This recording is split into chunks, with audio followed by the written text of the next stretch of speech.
Welcome to the Tyler Werner Show, discussing all the latest in Philadelphia sports.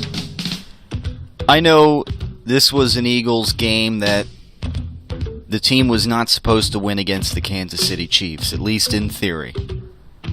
They were overmatched. The Chiefs are a great team, a possible Super Bowl contender. But listen to this guy, Doug Pederson, and how they just refused to get LeGarrette Blount going, who they, at least Howie Roseman, at least in theory, they brought here to be the primary running back. Kind of like what we talked last week, we've got roles for all the guys. And, LeGarrette has a role, Sproles has a role, Wendell, and we even had, Corey, a little role, a little piece of the pie. Doug Pederson is really showing his inadequateness, if you will, as head coach here, and seems to have a case of the Hamadas when it comes to answering questions on why he refuses to establish the running game to an even greater extent as last week, even though they won last week. And now, here's Tyler Werner. Yes, ladies and gentlemen, welcome to the Tyler Werner Show, right here in the Tyler Werner Show YouTube channel and Facebook page. Look, we'll start with the good, alright, if you will. Yeah, they weren't supposed to win this game. They didn't get blown out of the water, the obvious go-to for some people who are looking at this like, oh, don't worry about it, and they should, they better bounce back and defeat the New York Giants at Lincoln Financial Field this Sunday, Week 3, because the Giants, they look like garbage. Eli Manning looks like he's ready for retirement. The offensive line is in shambles. They have no running game. Their defense, I mean, it's been okay, I guess, but it hasn't been all world or anything. The Eagles better bounce back and win. And the Eagles, they can move to 2-1 and still be on track in the first 3 games this season, as I've had them. Winning Week 1, losing Week 2 to the Kansas City Chiefs, bouncing back, winning against the Giants Week 3. And furthermore, the Cowboys got their doors blown off against the Denver Broncos. Ezekiel Elliott could now be facing this 6-game suspension anyways, as the NFL, I guess, filed another emergency motioning for the suspension to happen this year. So, it's like you kind of got another Tom Brady situation, although the cases here, what the suspension's about, are obviously 2 totally different things. And when the Broncos snuffed Ezekiel Elliott and shut him down, the Cowboys' offense didn't look so good. Dak Prescott didn't look so good. So, and the Redskins, yeah, they won this week. Big whoop. The Eagles proved in Week 1, I think, that they're nothing special. Kirk Cousins is a fraud. He hasn't won anything in this league. I don't see him ever winning anything in this league. So, yeah, right off the bat, there, if you will, there are some positives that, in a sense, the Eagles losing this game to the Kansas City Chiefs, it's not the end of the world, I got it. But nevertheless, we're going to talk about the game right here. We're going to talk especially about Doug Pederson. I know it's Week 2, but the thing that holds me, and I think many of us back, is that this guy seems like a lot of times he just doesn't know what he's doing.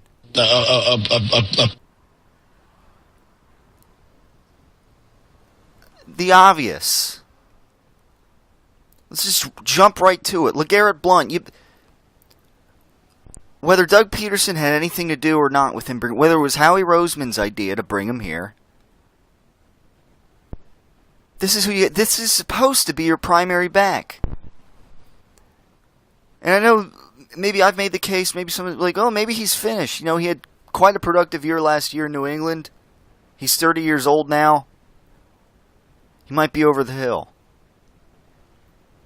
He might be, quote-unquote, finished in this league as far as high production goes. Maybe, look, I'm not expecting him to be what he was last year.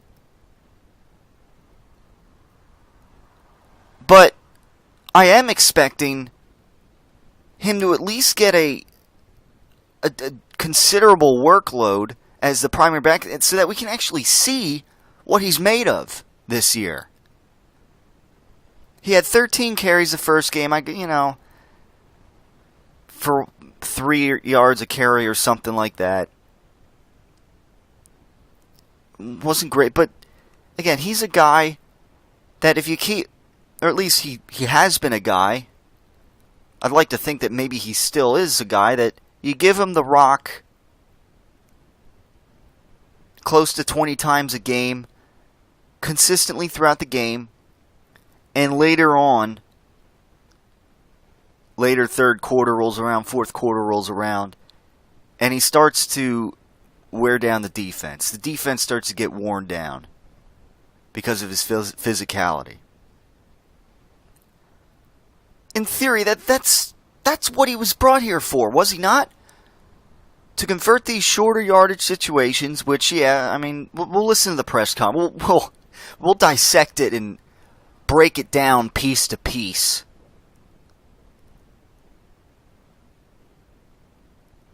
With Doug Pederson, at least the main focal point of the Monday morning after the game.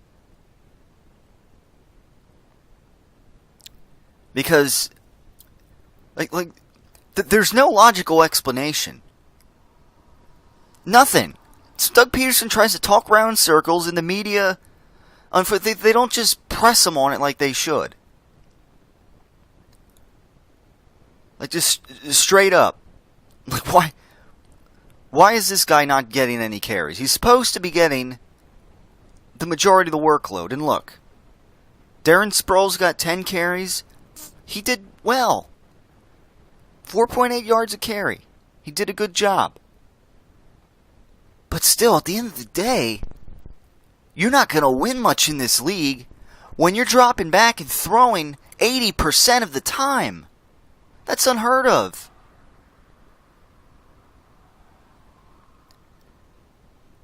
A lot of the teams that are 2-0 right now, and pretty much in general, they have a 60-40 pass-to-run ratio, not 80-20. And we're not counting those Carson Wentz quarterback scrambles, really. Which, Carson Wentz, he's showing off his legs. He also got sacked 6 times. And a lot of that has to do with the fact that the Chiefs are picking up on the fact that this Eagles team, they're not running the ball. Drop 8 deep, cover the receivers. Double cover them, and all he's going to see are those red Kansas City jerseys out in the secondary, out in the flats. And Carson Wentz doesn't really have too much else to go to. Needless to say, this offensive line, I don't know what to make of it. Towards the end of the game, they just looked finished and didn't stand a chance out there. So I don't know what happened to this whole thing of, this is going to be one of the best offensive lines in the league, so we thought. They didn't look too great week 1 either, and here we are week 2, and it's are they still in preseason mode? I don't know. They just don't look all there.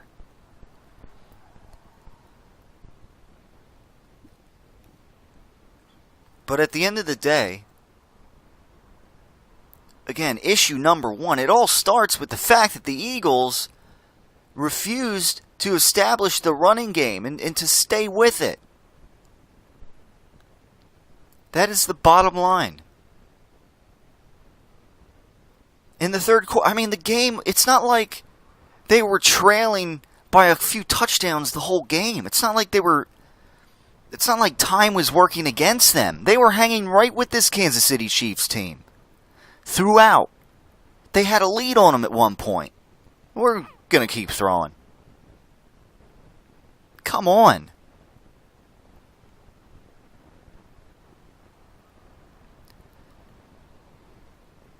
So Andy Reid and the Kansas City Chiefs defeat this Eagles team 27-20. Time's yours. Yes, good old Andy Reid, if you will. I also wanted to get into that. We'll play a little bit of audio a little later in this. We'll get into this. If Andy Reid was underappreciated here. Because he had a little conference call, I guess, with Philadelphia media. And, kind of said, you guys calloused me over the years. I really didn't appreciate it or whatever, he said. Look, you're doing great in Kansas City. I mean, you haven't yet gotten to an AFC Championship game despite these decent seasons you've had, finishing 11-5, 12-4, yada yada, making the playoffs. Almost all of these seasons so far. Is a chance to maybe go to the Super Bowl this year. Although maybe come playoff time, the New England Patriots might have something to say about that. No days off! But flat out, if you think Andy Reid was underappreciated here, I'm sorry. You're wrong. You're wrong. I don't care. Because growing up, look, I know. Listen, by saying he is the most successful coach, the best coach that we've had in Philadelphia Eagles history, just like we say Donovan McNabb, thus far, the best quarterback we've had in franchise history, that's doing them enough justice. Because when it's all said and done, Andy Reid was given 14 years here. One Super Bowl appearance. Ultimately, no Super Bowls. Yeah, he had he had a number of winning seasons, especially in the early years. But in big games, against the Arizona Cardinals, against the Carolina Panthers, against the Tampa Bay Buccaneers, where they were favored to win and should have won home games, they failed. And weren't at their best. And the Super Bowl, too, maybe time management was an issue. I think the Patriots were a better team. So it doesn't sting as much. But at the end of the day, there should have been other Super Bowl appearances by this Eagles team, and there weren't. So at the end of the day, what did you have? You just had winning seasons. And that's all well and dandy. But at the end of the day, it's not good enough for me to say, oh, great coach. Great coach. We need to put a statue up of this guy. So, no. Alright? So spare me the whole, no, Doug Pederson was underappreciated here in Philadelphia. No. Because you know what? Somebody, in theory, an Eagles coach, look, I'm not confident it's Doug Pederson. Come on, that's terrible! But let's just say, somewhere down the road, whether it's Doug Pederson or another head football coach, they come here and they win a championship with this Philadelphia Eagles team. That guy, then we're going to be saying, Andy Reid who? Andy who? That's what we're going to be saying. It's not going to matter. It's not going to matter, like, how many games he won to that point, or what. Whatever, what have you. What's going to matter is that coach helped orchestrate a team, the Philadelphia Eagles, winning their first Super Bowl. And maybe they win more, I don't know. I wouldn't count on it. Let's start with one Super Bowl championship. But a coach does that, accomplishes that here, and they're like immortal at that point.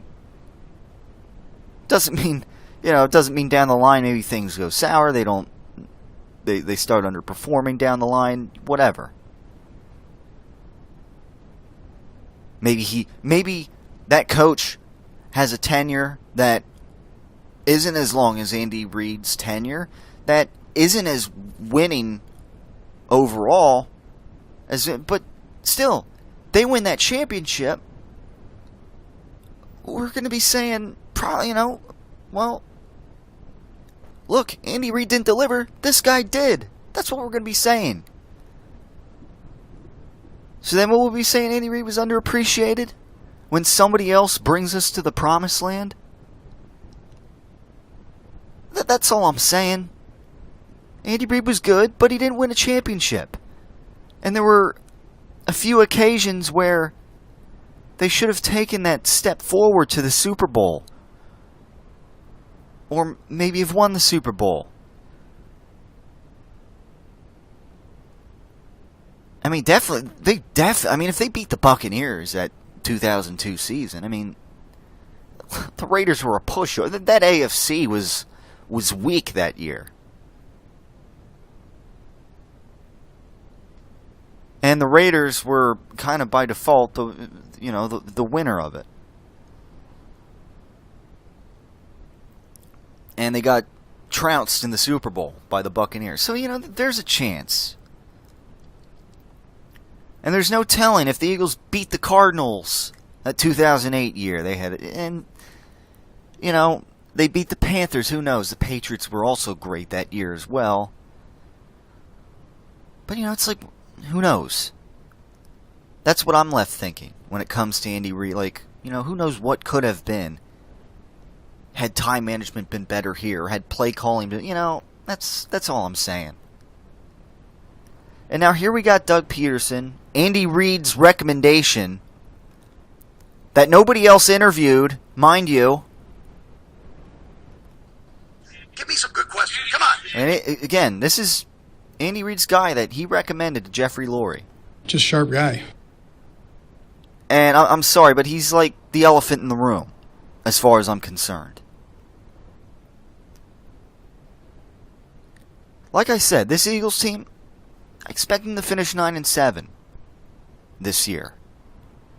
Who knows? Maybe, you have to see how things play out. But maybe this Giants team is garbage this year. I don't know.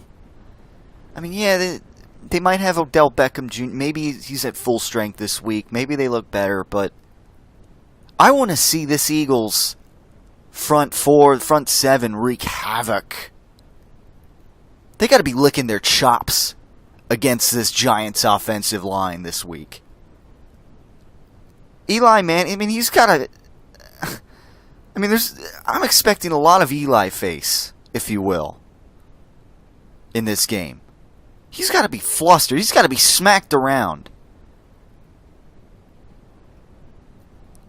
And, Jim Schwartz, he's got to be, chomping at the bit this coming week. Yes. We're gonna pick yes, this, Jim. I love it, man. Yes, Jim. And again, it's unfortunate because it seems like towards the end of the game, this Eagles defense kind of ran out of gas. Fletcher Cox, he got a sack. So far this season, I know how it was with, being away on vacation, scheduling it during mini camps. I'll continue to say, but thus far, he's been... This Eagles front, they've been great. They've been as advertised, unlike maybe the offensive line. Brandon Graham, Timmy Jernigan getting in there for sharing a sack.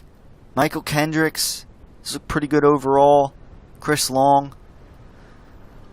But unfortunately, again, the secondary left a little bit to be desired. At times, the tackling got, piss poor, if you will. The secondary did not fare well. Yeah, we could say, might have been better out with Ronald Darby out there. Well, to be fair, the Chiefs were missing safety Eric Berry. But again, to me, it all comes back to the fact the Eagles did not want to run the football. Especially later in the game, when they really could have established the run, eaten up more time, and maybe had the defense wear down a little more of the Chiefs, rather than their own defense.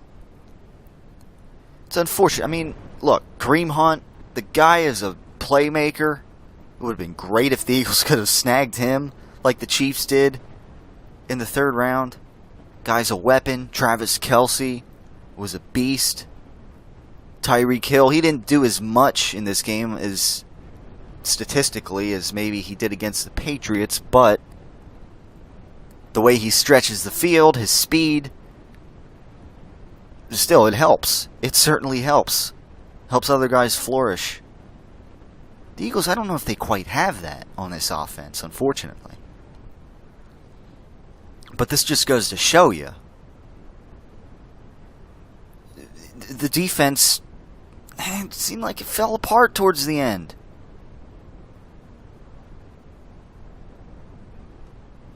And the Eagles, I mean, maybe if they could have used LeGarrette Blount, at least for some carries, they gave him one carry, but it was on a penalty. There was a penalty that play. I guess a holding penalty. That was it. He didn't get any carries.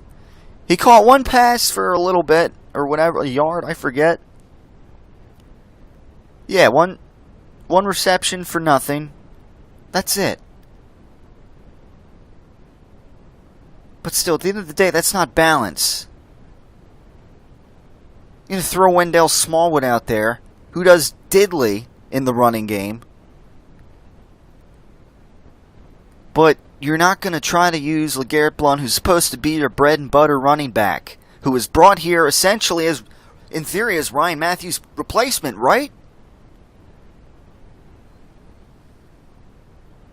It's the Tyler Werner Show. I know, a little... It's getting a little heated, but come on. I just have this bad feeling that Doug Pederson, a lot of us do, that he could be holding this team back. Really, if you look at it. Whereas you look at a great head coach like Bill Belichick, and he's like a 12th man, if you will. Gives guys an edge. Spare the anti-New England Patriot people or whatever. Spare the whole cheaters nonsense or whatever. The guy's a genius. Doug Pederson, he's looking like the opposite. We'll just say that. With all due respect, really. We're going to hit the first break here. The Tyler Werner Show. Speaking of Brady and Belichick, champion of all game day catering. Brady and Belichick's slow-cooked Italian meatballs. Right here on the Tyler Werner Show. We'll be right back after this. The champion of game day catering is the official meatball of the Tyler Werner Show, Brady and Belichick's slow-cooked Italian meatballs. We prepare our balls over time, and that's the essence of the preparation. On top of that, another trademark of Brady and Belichick's slow-cooked Italian meatballs is Brady's signature rubbing process. When I pick balls out, to me, they're perfect. I don't want anyone touching the balls after that. I don't want anyone rubbing them. To me, those balls are perfect. What is a concern is the texture of the balls, and again, that's the point that Tom hit on hard. The champion of all game day catering dishes is Brady and Belichick's slow-cooked Italian meatballs, the official meatball of the Tyler Werner Show. It's no big news flash that many people, you included, eat as a way to medicate themselves. You can choose to worry about it or not. You can choose to panic about your situation or not. It's clear what you must do in order to make important changes. 5 letters here. RELAX. Relax. We're going to be okay. In order for you ever to effectively figure out and map how to get to where you want to go, you have to first know exactly where you are starting. RELAX. Relax. You have to be willing to change what you're doing. You can change your behavior.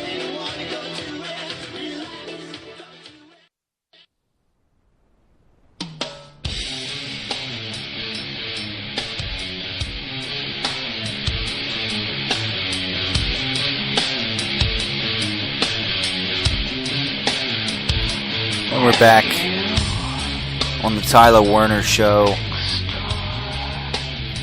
As we are, I'd be half tempted to do a Tyler Werner Show call out of the week here, but I really think, it's kind of obvious. We're calling out Doug Pederson and his just ineptness between coaching and play calling, whatever. And I know, look, it just, you know what really boggles my mind about it? Is that 2 years ago, we were complaining about the same thing, rightfully complaining, when DeMarco Murray was brought here, and there's a game, I forget who it was against, maybe the Cowboys or something, and he gets 2 carries in the whole freaking game. And then, after the game, Chip Kelly has the nerve to say, oh, well, Deuce Staley's the one in charge of the running backs, the rotation. And Was that like a wise-ass comment? And it's like the same damn thing here with Doug Pederson. Like, Deuce is in charge of the rotation of the running back. Like, give me a break. Because you got to have the foresight. If it's supposedly all on Deuce Staley, who's making these mistakes as far as who to put out there, you got to be the head coach, and then along with DeFilippo, offensive coordinators, whatever, to say, Deuce, maybe get our primary running back in, LeGarrette Blount, maybe get him going a little bit. It's mind-boggling how this happened. And there's an obvious, disconnect, if you think about it, now, with the acquisition from Howie Roseman, getting him here, and then Doug Pederson, the offensive staff, whatever, not even using him. You're paying the guy to come here and basically be your starting running back, be your number 1 feature back, even if you want to go off this running back by committee, which I got it. Yeah, Sproles, give him 10 carries a game. He did well. He's not going to get 10 carries every game. But in this situation, it worked. But you still threw 80% of the time. And in hindsight, it has obvious effects on how this game turned out.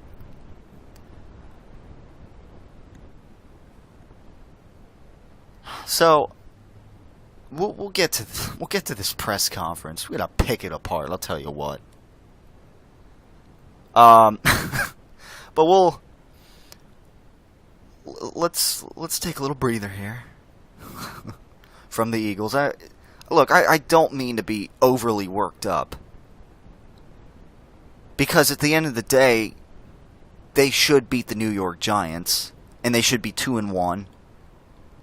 And for the most part in good shape. But for right now, this is a mind-boggling, I don't know if you want to call it error or what, but it's just mind-boggling what has taken place here. And Doug Pederson is also ultimately responsible for it. Whether Deuce Staley's in charge of the running back rotation or what. Ultimately, Doug Pederson is the head coach, and he's calling the offensive plays. And when you're calling offensive plays, you should have in mind, plays that best suit the personnel you have on this team. Let alone who should have the most prominent running back role on the team. That's all I'm saying. All right. Let's go around the NFL, as we do. Top 5 thoughts around the NFL. And this would be the Week 2 edition of this weekly segment during the fall football season. So we start with number 5. We count down 5, 4, 3, 2, 1. Top 5 thoughts around the NFL. And starting with number 5, the Tennessee Titans. They trounced the division rivals, the Jacksonville Jaguars, 37-16 after losing in Week 1. Pretty convincing win. Derrick Henry rushed for over 90 yards and a touchdown. Maybe the more prominent back over DeMarco Murray, at least here in Week 2, certainly. We go to number 4, the Detroit Lions. They moved to 2-0 after beating the New York Giants 24-10. And again, as I mentioned, the Giants, they're in some disarray as they find themselves 0-2 heading into Lincoln Financial Field this week to take on your Philadelphia Eagles. Could they start 0-3? I mean, I hope they do, because this is a game that the Eagles should win and bounce back from after losing to the Kansas City Chiefs. Number 3, the New England Patriots, ladies and gentlemen. They certainly rebounded after their Week 1 loss to the said Kansas City Chiefs. They defeat the Saints at the Superdome 36-20. Brady has a field day as he threw for 447 yards, 3 touchdowns and no interceptions, 30 for 39. To me, those balls are perfect. I believe he now becomes the second quarterback other than Warren Moon, age 40 or older, who throws for more than 400 yards in a game and 3 touchdowns. How about that? Tommy didn't deflate those balls. More history Brady's making in the NFL. Number 2, the Denver Broncos blew out the Dallas Cowboys, shut them down on offense for the most part, flustering Ezekiel Elliott and the Cowboys offense. This was a flat-out beatdown. An embarrassment of riches, if you will. As the Broncos, they just had the Cowboys number. Dak Prescott had to throw for 50 times, 2 touchdowns and 2 interceptions. He threw for 50 times. Meanwhile, in the running game, Ezekiel Elliott, 9 carries for 8 yards. So, look, this is a losing formula right here. Dak Prescott, 3 carries for 24 yards. Ezekiel Elliott, 9 carries. It's 12. And Rod Smith, Mr. Fullback, 2 carries for 8 yards. So for a grand total of 14 rushing attempts, Dak Prescott dropping back for 50 passes. Definitely a losing formula in this game. Then we go to thought number 1 around the NFL. It's got to be the Atlanta Falcons, as they get an important win over the Green Bay Packers, 34-23 at Atlanta. And again, like the Packers did last week when they beat the Seahawks, the Falcons beat the Packers here and get a win with playoff implications. Because again, the Falcons, the Seahawks, the Packers, these are teams that you would think, that I would think, are all going to be in that 11-12 win echelon. And very much so, this game could be a tiebreaker over the Packers that could give the Atlanta Falcons an edge in that head-to-head win against them. Could, maybe give them home field advantage, give them a higher seed, a first-round bye, whatever you want to throw in there. Falcons moved to 2-0 on the season, and looking pretty good, gotta say. All right, so that is the Week 2 edition of my top 5 thoughts around the NFL. Definitely some interesting outcomes as always, and certainly a couple NFC East division wallops, with the Cowboys going down in flames this game and the Giants continuing to struggle. Both good things for the Eagles. This division, everyone except the Giants are 1-1. Although I don't think big whoop, the Redskins won this week. I wouldn't get, they beat the Rams. Yeah, the Rams, they had a great week 1 against the Colts. That's bound to happen sometime. I mean, the Colts, they're a mess. And speaking of this brings up a whole nother point that I heard a caller bring up, as a matter of fact, on Mike Missinelli's show. Of course, an avid listener I am of Mike Missinelli. I like a nice, tight, muscular ass. But Andrew Luck, I mean, he's still relatively young, but without a running game in Indianapolis, he's gotten beat up. I mean, he has. And he's not playing right now. They've had to throw with him. And he's gotten beaten up, and it's showing. Let's not let that happen to Carson Wentz. Fingers crossed. I mean, he got sacked 6 times. I mean, he was running for his life, it seemed like, at times. And you know what? He makes some darn good plays on the move. I will say that. Like, I'm feeling more confident as the weeks go on. I mean, it's been 2 weeks so far, but that his development is going pretty well here. His sophomore year, if you will. I mean, look, he 25 for 46. Yeah, that's not a great completion percentage. 333 yards, 2 touchdowns, an interception that went off a guy's helmet.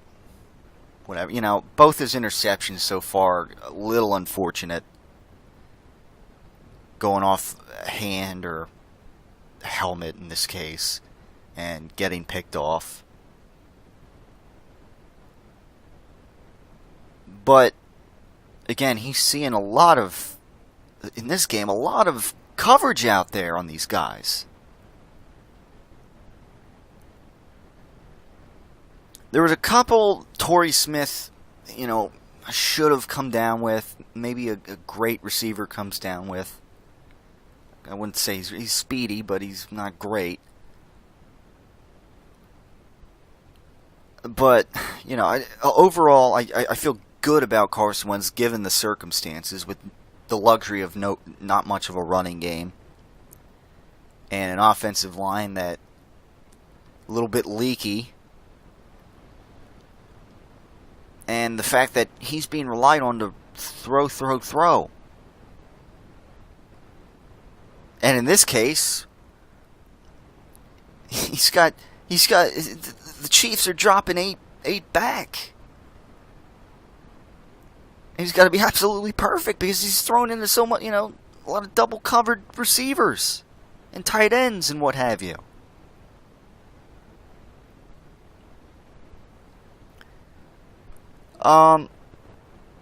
Before we hit the next break, I just want to play quick. Let's play a little snippet of Doug Pederson, and then we'll hit a first, we'll break down more on the other side. But it's just, again, this is we'll start with one question here before we hit the break. Do you have anybody telling you during the game, hey, we've only run the ball X amount of times, we've thrown it X amount? Yeah, I've got guys. We talk run pass all the time during the game, especially first down, series start and series earned, or series start and first down earned during the game.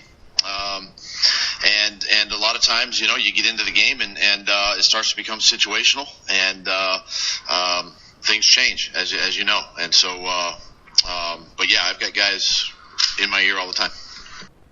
I've got ears in, what the heck? Like he doesn't know what to say, but he keeps saying things. I don't know. Things get situational and things change. Like it doesn't make any sense. Like I don't know. We'll address more of it.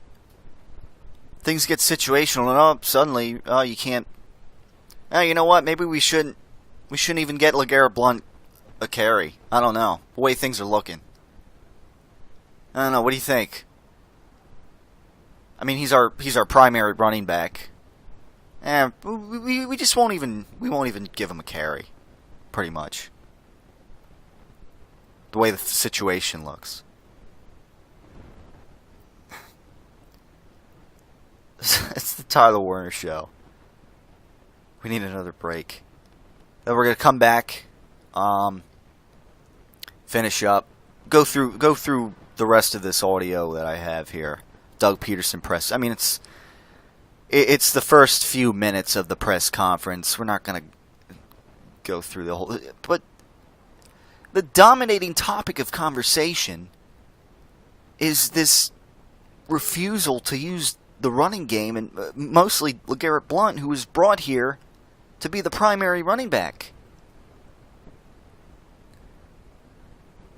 Don't know. Yeah, I don't know either, Adam Schefter. We'll come back on the other side. Finish up on the Tyler Werner Show on this edition. So stay tuned for more right here on the Tyler Werner Show. Attention parents. Is your under 18-year-old daughter being cyberstalked by a man who identifies themselves as a grown adult male? I want to meet you and fool around. Are you up to meeting tonight, hon? I think I would like to shower with you. We can do it in the shower, too. If so, you need to contact Chris Hansen and Company to bust these online cyberstalkers. How are you tonight? Why don't you have a seat there and get comfortable for that? I guess you're going to tell me next that this is the very first time you've done something like this. Chris Hansen and the Dateline crew will take care of it. Contact us, and we will put an end to the cyber stalking that your daughter is experiencing. Well, there's something you got to know. I am Chris Hansen with Dateline NBC, and we're doing a story on computer predators. Busted! Number one box office attraction, number one WWE superstar, multi-time WWE champion, Brock Lesnar. Time to revamp your office space, eh? Looking for an interior decorator? Look no further than Brock Lesnar. Now that's the way a real man uses a sledgehammer. Out with the old, in with the new. Give Brock Lesnar and Paul Heyman a call. Mr. Lesnar, you are the future of interior decorator. I think we're done.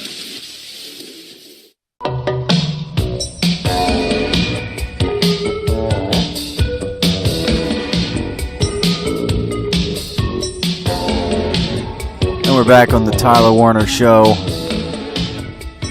Heavy discussion here of Doug Pederson. And, I mean, look, I mean, the landscape of the NFC East right now, and even maybe the conference in general, is that there's a lot of openness, a lot of wide openness, and I think the Eagles have a chance to take advantage of this division, perhaps with Ezekiel Elliott facing a suspension, perhaps with some dissension in Dallas, perhaps with the Giants not looking so good this year and being abysmal on offense with a gimpy Odell Beckham Jr. thus far. And a Redskins team which the Eagles beat week 1, and I think are just better overall than. I think they kind of proved that in the first game of the series between the two this year, and I think they'll beat them again down the road at Lincoln Financial Field. So I don't mean to get carried away on this one topic here with Doug Pederson and not using the run game, but it's just total malpractice. Let's go through more of the press conference here. We started going through it previously before the break. Let's go through more and kind of dissect more of these matters with the run game, how Doug Pederson handled things with the media on Monday in regards to that. There was a plan coming in to kind of have Blunt, the third guy, at running back. No, we listen. Kind of like we talked last week. We've got roles for all the guys, and LeGarrette has a role, Sproles has a role, Wendell, and we even had Corey a little role, a little piece of the pie. And a lot of times, when you're in these games like this, and you struggle to run your core runs, it becomes hard, and then you put yourself in a 2nd and 12, a 2nd and 13, or even a first down sack, and it's hard. Now you're playing, you're going uphill. And yesterday we had, I believe we had 7 3rd and 10 pluses again, and then there were another 5 3rd and 7s, and that's unacceptable.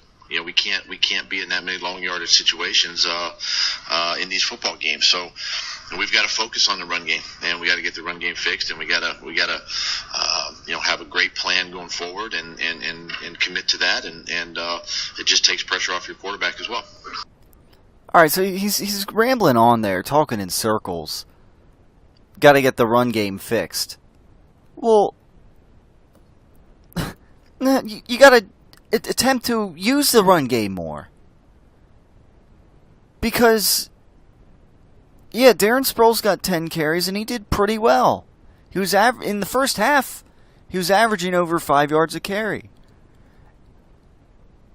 Wendell Smallwood, maybe you can say, in the limited carries that he doesn't seem to do diddly on the ground. But LeGarrette Blount, you can't really say, so as far as fixing anything here, well, you got to commit a little bit to the run before you say you got to fix it.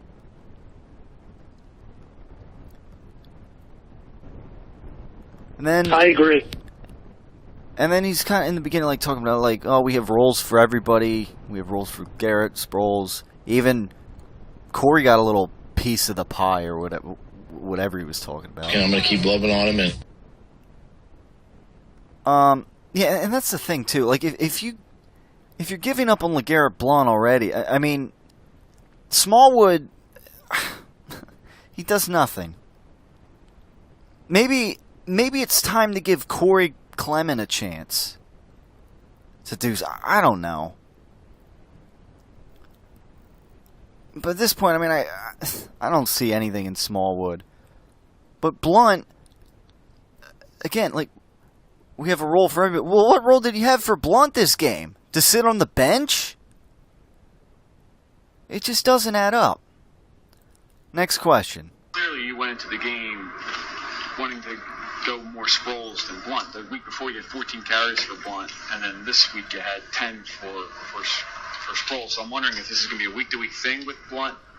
Was there some reason you looked at the game plan and thought that Blunt would be as effective against this defense? Well, this front, where he is right now. This good front. They put 6, they put 7.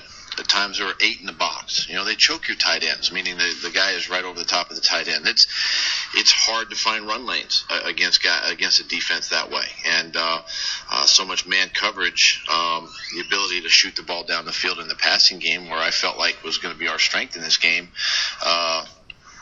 was the area that I focused on. My aggressiveness, play calling was down the field and to attack down the field. And again, by no means was it a game plan designed specifically for Darren or everybody had a role in this game. We just didn't get to that role at that particular time of the game. What sense do you have? Doesn't add up. First of all, aggressive, my plan was being aggressive with the passing game, whatever, and yada yada, and thought that's what would work, the way they attack them. Well, the Chiefs really figured that out when you were passing the ball 80% of the time. And suddenly it just wasn't working. It was, again, Carson Wentz, he's seen double coverage everywhere. And then we just didn't get to that role with LeGarrette Blount. Again, number one running, is healthy. Does that ever make sense? Is there ever a team in the NFL where they don't get to that role for their number one starting running back? So yeah, you know what, he's the number one running back on the depth chart, but he's healthy, whatever. We just won't have our number one running back run. Does that make any sense? No, it doesn't. Next questions. As far as Carson, obviously very early in the second season, dropping back over 50 times. At what point do you maybe say maybe there's too much on his plate? Does that ever come into it?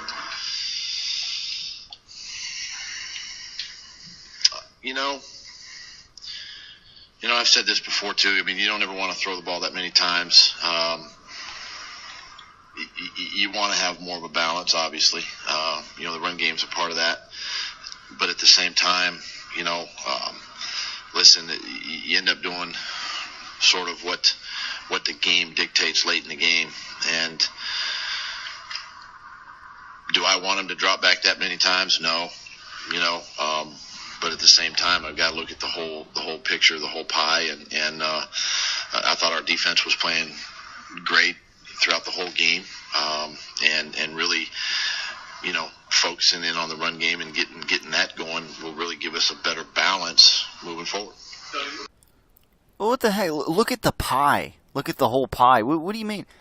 If you don't want him to drop back that much, don't have him drop back that much. Run the ball. I mean, he's right here saying, if we do this and we're more balanced, and well, go ahead and do it. You're not,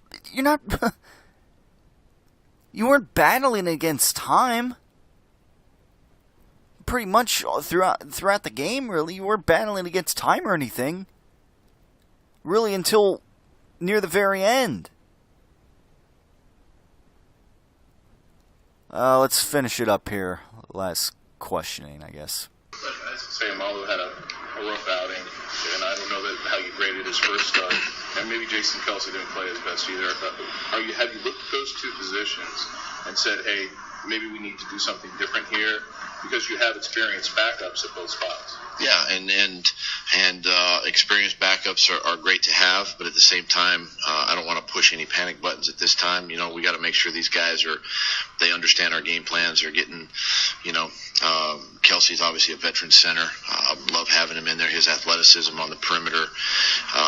Isaac's done an outstanding job, really, in his short time to start last year, this year, and the position versatility. So we'll evaluate the whole thing. It's not just one guy. If you're going to point the finger to, you can point it at me. I mean, I'm part of the pie too. So we'll evaluate it. We'll keep evaluating it. Yeah, you said that last week. Yeah, we'll evaluate it. We keep it. Well, how are you evaluating it? Like, what do you? It says the same thing. It's like, it's almost like anyway, I got to do a better job. We're gonna keep evaluating it. We're gonna I don't know. That's Doug Pederson on Monday. There's no look. I want to point out some key stats here, if you will. As a matter of fact, the Giants, who the Eagles, of course, play this Sunday, host, actually did not fare so well against the Detroit Lions run game. And this is even more incentive for maybe Doug Pederson to get LeGarrette Blount going here.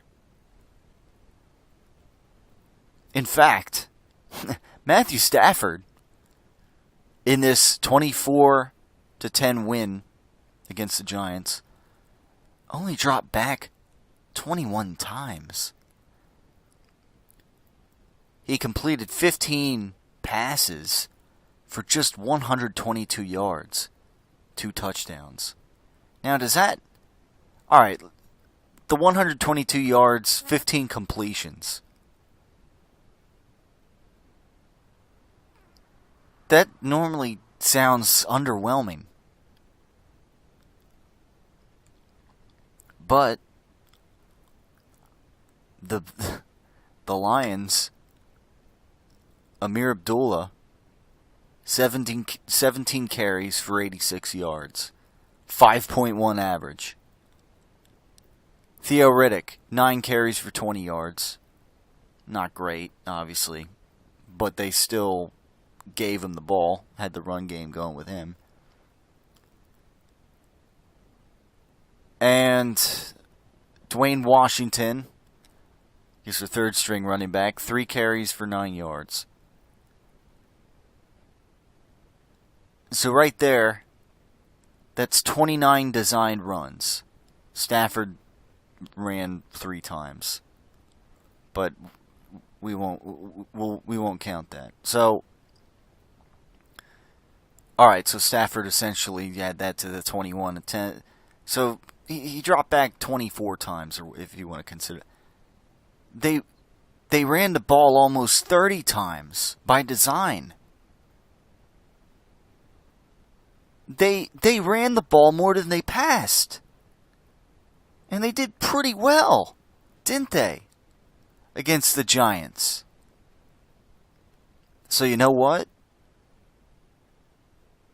Give LeGarrette Blount the ball. You can use Sproles as a change-up guy.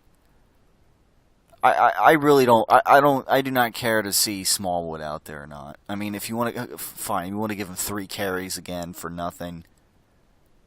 Go ahead. He's not showing me anything. Maybe give Corey Clement a little piece of the pie, if you will, Doug. Trust the process. Yeah. Maybe see what he has, because I'm not seeing anything in Smallwood as the third back. But the point is, again, you have a chance to... I mean, defensively, I think the Eagles should do pretty well at getting to Eli Manning, causing havoc. Yeah, I'm sure Doug Pederson wants to attack through the air again. But maybe give Carson a little bit of a break here and try to establish that running game. Get LeGarrette Blount going, because you know what? You pissed him off this week by basically not giving him any carries. And he took it from fantasy owners who apparently didn't really know they just look at his number and how he didn't get any yards.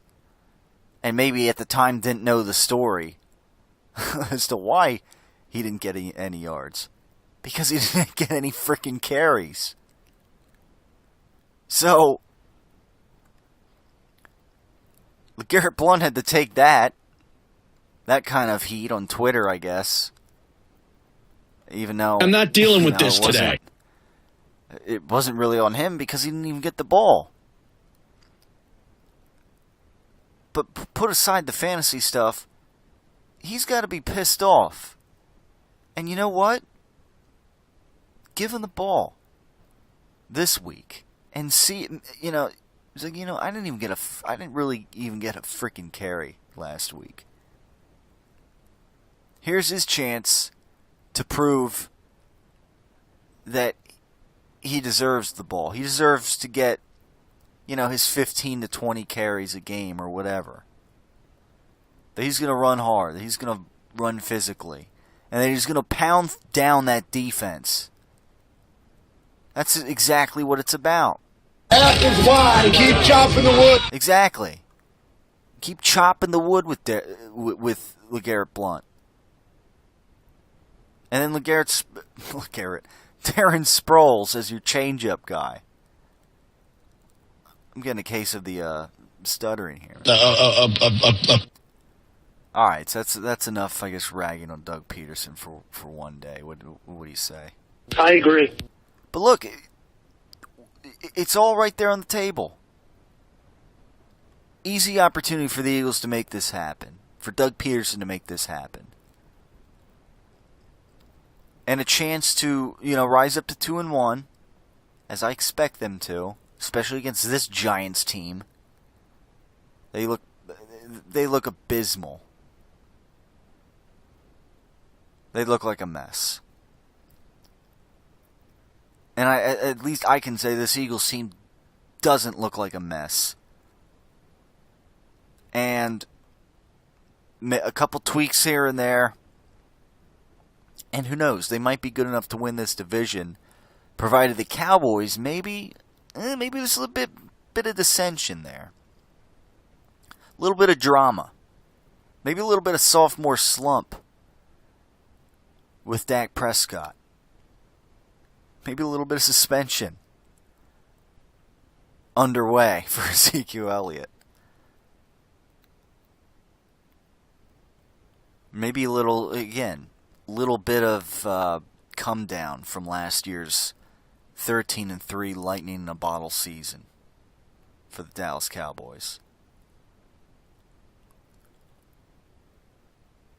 We'll stay tuned for next week on the Tyler. I have the Eagles winning this game easily against the Giants. They now look like the stinker of the division, even worse than the Redskins. I mean, the Redskins are coming off a win, but I at least thought the Giants would be significantly better than what they've looked like so far. Next week, we better be talking about an Eagles win for them to get back on track. We'll break it down right here in the Tyler Werner Show. Stay tuned for next time on the Tyler Werner Show.